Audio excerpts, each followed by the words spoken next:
Friends, welcome to Srimata collections. నేను మీ నవనీతాని. ఈరోజు వచ్చేసి మీకు లాంగ్ వీడియో చూపిస్తున్నానండి. జనరల్గా షార్ట్ వీడియోస్ పెడుతూ ఉంటాను. కొందరు కస్టమర్స్ వచ్చేసి లాంగ్ వీడియో తీయొచ్చు కదా, కొంచెం డీటెయిలింగ్గా చెప్పొచ్చు కదా అంటున్నారు. అందుకని మేము మీకు ఈరోజు చంద్రహారం చైన్ చూపిస్తున్నాను. చూడండి ఫ్రెండ్స్, ఈరోజు వచ్చేసి మీకు ఫస్ట్ 2 లైన్స్ చూపిస్తానండి. చంద్రహారం చాలా బాగుంటుందండి. ఇది వచ్చేసి 6 months గ్యారంటీ ఉంటుందండి. చూడండి, ఇది వచ్చి 2 lines వచ్చింది అండ్ డిజైన్ వచ్చేసి ఇలా వస్తుంది. ఇది మైక్రోప్లేటెడ్ అండి. అండ్ దీన్ని గ్యారంటీ అని అంటారు, మైక్రోప్లేటెడ్ అని కూడా అంటారు. మేము ఇది 6 months గ్యారంటీ ఇస్తామండి. మీకు గ్యారంటీ వద్దు అనుకుంటే మేము డిస్కౌంట్ ఇస్తామండి.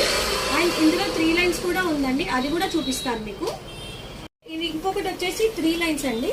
చూడండి, ఒక్కొక్కరు కొందరు 2 అడుగుతారు, కొందరు 3 అడుగుతారు. అందుకని మేము అన్నీ తెప్పిస్తామండి. ఇది కూడా సేమ్ డిజైన్ అండి, చాలా బాగుంది. ఇది వచ్చేసి 3 lines